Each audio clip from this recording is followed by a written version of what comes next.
Can you break that down to us when we say food apartheid compared to some of those other terminologies that we hear based around food? Yeah, absolutely. I think so. Just to get a couple terms out there. So, right, a food desert is a sort of an older term that refers to a geographical area, right? A neighborhood, a part of a city, rural. Right, rural areas are often food deserts that don't have access to fresh, affordable food, right? Or oftentimes any food at all, right? So a food desert is this geographical lack.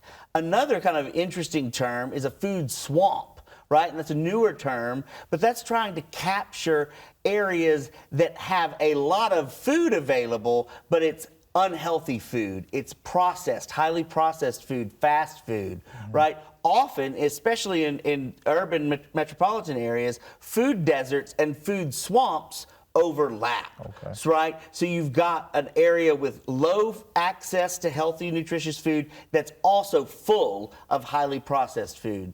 The thing I want to say about that is notice that both of these terms use environmental metaphors, right? A desert and a swamp. Right. And the thing that food apartheid and food justice as terms are trying to get at is those are not natural things. We think about deserts and swamps as naturally occurring parts of the landscape. The point about food apartheid is that no, these aren't naturally occurring things.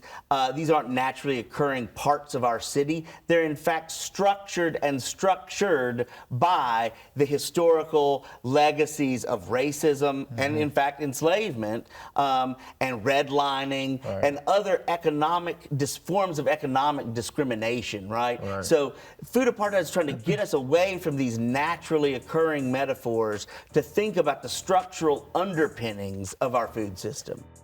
A Slice of the Community is made possible by the support of the First Horizon Foundation.